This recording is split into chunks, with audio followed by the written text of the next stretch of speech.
Deux invités pour ce grand angle. Thierry Chopin, bonsoir. Vous êtes spécialiste des questions européennes. Vous êtes chercheur au CERI, le Centre d'études et de recherche de Sciences Po. Et vous êtes aussi directeur d'études à la Fondation Robert Schuman. En face de vous, Alex Taylor, bonsoir. Bonsoir. Alex, vous êtes journaliste de nationalité britannique, mais européen de cœur, on peut le dire. Vous vivez en France depuis plus de 35 ans. Alors vous avez travaillé entre autres pour France Inter, pour Radio France Internationale, pour France 3. On se souvient de l'émission Continentale. Vous parlez, j'ai vu, 6 langues européennes. Et TV5 Monde, vous oubliez. Et TV5 Monde, bien entendu. J'ai fait cousinade. Ça va sans dire. Vous parlez 6 langues, l'anglais, le français, l'allemand, l'espagnol, l'italien et le néerlandais. Donc un vrai journaliste européen et un anglais qui redoute le Brexit. On va le voir dans quelques instants. Mais avant d'ouvrir notre débat, je vous propose de découvrir les 5 conséquences les plus concrètes d'une sortie du Royaume-Uni de l'Union européenne. Un reportage du correspondant de France 2 à Londres, Loïc de la Mornay. Avec le départ du Royaume-Uni, l'Europe perdra 64 millions d'habitants et surtout sa deuxième économie, la plus puissante après l'Allemagne.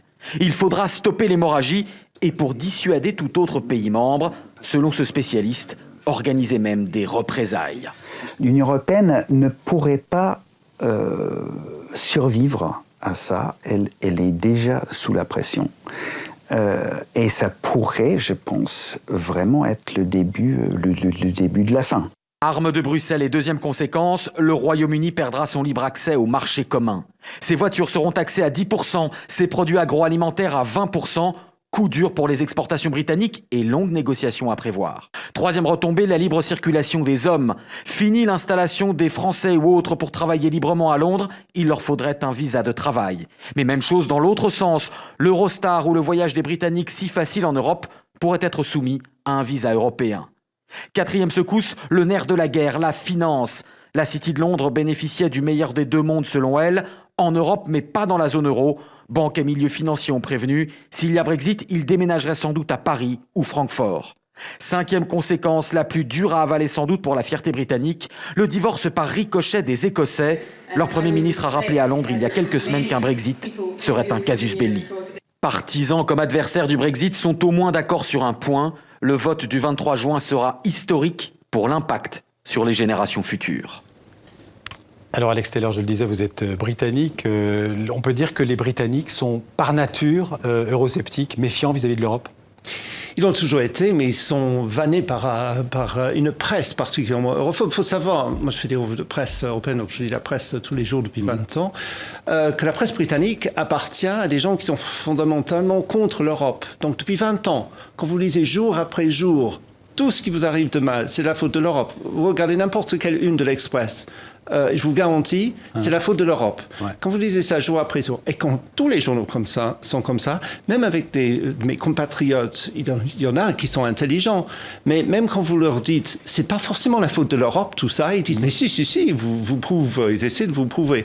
Et voilà pourquoi on en arrive là aujourd'hui. Est-ce qu'une majorité de Britanniques se sentent européens? Ils se sentent d'abord britanniques. Ils s'en fichent, c'est ça le problème. Ouais. David Cameron a organisé ce référendum pour sortir des propres problèmes de son parti conservateur. Ça lui semblait une bonne idée, parce qu'il ne pensait pas du tout qu'il aurait une majorité. Manque de peau, il a eu. Il était obligé de tenir la promesse. Et maintenant, le pétrin dans lequel il se trouve, il doit regretter le jour où il a dit qu'il va organiser ce référendum. J'allais demander à Thierry Chopin, mais qu'est-ce qui est passé par la tête de David Cameron pour organiser ce référendum? Il pensait le gagner? Pour prolonger ce que vient de dire Alex Taylor, avec lequel je suis évidemment d'accord, au départ, c'est une question de politique intérieure. C'est une question absolument domestique. En janvier 2013, David Cameron fait un discours sur la chaîne Bloomberg en disant « Si mon parti et les conservateurs gagnent les élections législatives, les élections générales de mai 2015... » Ce qui était très peu probable. Ce qui était très peu probable. Les sondages se sont trompés. J'organise un référendum. Pourquoi sur le maintien ou la sortie de l'Union européenne? Pourquoi est-ce qu'il posait cette question? Pour attirer les électeurs. Pour couper l'herbe sous le pied de la partie europhobe des Tories et par ailleurs des conservateurs et pour également couper l'herbe sous le pied de UKIP, United Kingdom Independence Party, qui souhaitait effectivement la sortie de l'Union européenne. Alors, en quelques mots, qui sont les Britanniques aujourd'hui qui restent favorables à l'Union européenne en Grande-Bretagne? Je crois qu'il n'y en a pas beaucoup, mais je parle sous le contrôle d'Alex. D'abord, le parti... les sondages sont serrés, ça veut dire qu'il y en aura pratiquement 50%. Ils sont moins en moins serrés. Moi, je suis depuis une semaine, les Brexitants, il y a un sondage qui est sorti ce matin, 55-45. 55, donc en faveur du Brexit. Du Brexit. Ouais. Alors qui sont les 45 restants alors? Mais je pense que c'est très difficile à dire parce que l'ensemble des composantes finalement politiques sont d'abord divisées. Les conservateurs, et le premier d'entre eux, David Cameron, qui lui appelle en fait à un maintien au sein de l'Union européenne du Royaume-Uni, tient une position qui n'est pas celle dominante dans son parti. Ouais. Les travaillistes... Vous rappelez par exemple que l'ancien maire de Londres, Boris Johnson, qui est aussi un conservateur, lui il est pour le Brexit. Absolument. Donc, il est divisé. David Cameron, si je peux dire, qui a passé l'ensemble de sa carrière politique jusqu'il y a 3 mois à dire pique-pente de l'Union européenne. Donc il n'est pas très crédible en tant que porte-drapeau d'un sentiment pro-européen. Ça veut dire qu'il défend l'Europe, mais on sait que quelque part, c'est pas vraiment sa tasse de thé. Si il défend surtout sa propre position, parce qu'il sait très bien que si d'ici 10 jours, il perd le référendum, il démissionne tout de suite. Il veut surtout pas du tout être le Premier ministre britannique à sortir et on voit son bien pays de l'Union européenne. qu'inversement, l'intérêt de Boris Johnson dans ce combat politique, c'est d'essayer d'entrer au 10 Downing Street. Ouais. C'est aussi ça qui est en jeu Mais derrière. lui qui était même pro-européen avant, c'est ça le paradoxe. Boris Johnson a écrit des articles dans le Telegraph il y a 3 ans pour dire à quel point c'était bien l'Union européenne. On peut dire que Boris Johnson, sentant le changement de l'opinion publique, s'est dit pour ma propre carrière, je vais me mettre du côté des partisans du Brexit. Si Boris Johnson, avec sa chevelure et tout ça, était tellement contre l'Europe, on le saurait depuis un moment. C'est seulement depuis 3 mois qu'on découvre et qu'il a mis tellement longtemps à décider s'il allait être pour ou contre. Maintenant, il est radicalement contre, comme par hasard. Thierry Chopin, alors à contrario, qui sont les Britanniques qui sont pour le Brexit? Alors, ce qu'on sait, c'est que les jeunes gens, entre 18 et 35, entre 18 et 35 ans, sont plutôt, en tout cas, favorables au maintien. D'accord. Les personnes âgées, elles sont plutôt favorables en fait à la sortie. D'où d'ailleurs une question importante qui va être celle de la participation des jeunes à ce référendum. Et on sait d'ailleurs que récemment, alors est-ce qu'on dit ça aussi pour se rassurer un peu sur le maintien éventuel du Royaume-Uni au sein de l'Union européenne, qu'il y a eu beaucoup d'inscriptions en fait des jeunes gens sur la liste électorale. Et effectivement, le degré de participation des jeunes gens pourra être déterminant en fait, quant à l'issue du référendum. Vous qui connaissez bien les institutions européennes, comment réagirait l'Europe si la Grande-Bretagne devait voter en faveur du Brexit? Alors, moi, je pense que la première des conséquences serait de considérer que c'est une amputation. Et votre reportage était quand même très clair là-dessus. Une amputation économique, financière, politique. C'est comme une très grande démocratie qui partirait. Un très grand pays démographiquement parlant. Ça serait une amputation stratégique. C'est quand même un pays membre permanent du Conseil de sécurité des Nations Unies, puissance nucléaire. Donc, une vraie question de ce point de vue-là. Est-ce que la Grande-Bretagne, le Royaume-Uni plutôt, obtiendrait facilement un statut particulier Mais bien sûr que non. Tout le reste de l'Europe, je comprends complètement, a absolument pas du tout intérêt. Moi, je comprendrais que le reste de l'Union européenne leur dise non, c'est pour en faire un modèle, pour décourager les autres. Je pense qu'il y aura, sur cette question, je pense qu'il y aura 2 tentations. Je ne sais pas trop d'ailleurs dans quelle proportion, mais une première tentation sera celle qu'indiquait Alex à l'instant, c'est-à-dire il faut que ce Brexit, cette sortie ait un coût. D'abord, pour ne pas donner le sentiment que sortir de l'Union européenne, ça serait quelque chose de facile et qu'une alternative à l'appartenance à l'Union pourrait être trouvée facilement.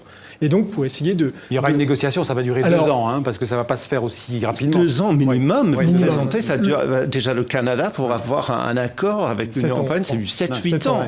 Et là, ils n'avaient pas du tout un compte à régler avec le Canada. Là, ils ont un compte à régler avec les Britanniques, à la place de l'Ouest de l'Europe. Et donc, vous pensez que les 27 restants ne vont pas accorder à la Grande-Bretagne un statut particulier très rapidement? 2 tentations. La première, celle du coût. La seconde, à mon avis, il y aura quand même beaucoup de pays membres qui chercheront en fait une formule pour arrimer le Royaume-Uni au marché.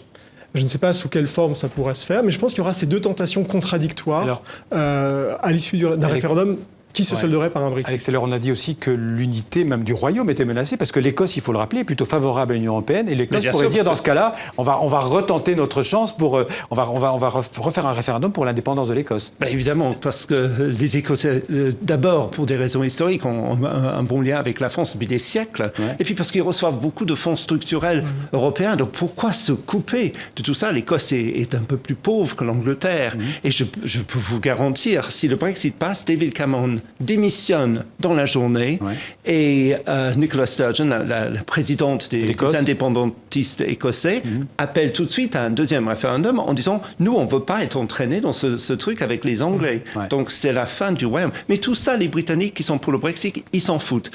Parce Est-ce que qu'ils le savent, ça? Est-ce qu'ils savent les menaces, par exemple? on leur a dit que toutes les instances monétaires du monde disent que ça va être la catastrophe, et c'est normal, si vous vous coupez du plus grand marché du monde, c'est catastrophe. Mais ils s'en fichent parce que les Brexiteurs sont très doués, ils ont casé le slogan « Take back control ». Donc pour tous ceux qui ont l'impression de ne pas avoir le contrôle de leur vie, ils disent « Ah, je vais à nouveau avoir le contrôle sur ceci, cela, je vote pour le Brexit ». Thierry Chopin, justement, la catastrophe, est-ce que ce serait vraiment si grave pour les Britanniques de quitter l'Union européenne?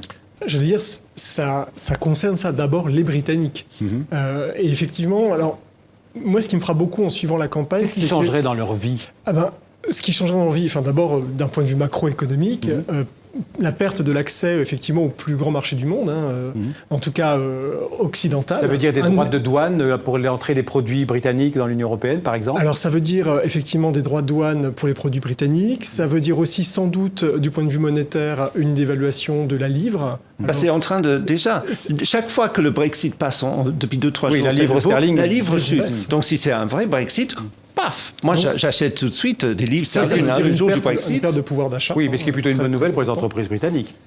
Ou pour exporter, Oui. vous voulez dire oui. Alors ensuite, c'est un calcul d'intérêt coût-avantage. Mais ce qui moi me frappe beaucoup, c'est que il n'y a pas que la question économique en fait qui est en jeu dans ce référendum. Et quand on regarde cette campagne référendaire, ce qui est très frappant, c'est qu'il y a deux logiques. Il y a une logique de calcul économique, essentiellement d'ailleurs dans le camp de ceux qui veulent rester au sein de l'Union européenne, en prédisant effectivement une catastrophe. Alors c'est mieux pour nous de rester. C'est mieux pour nous en fait de rester. Ne serait-ce que pour la paix.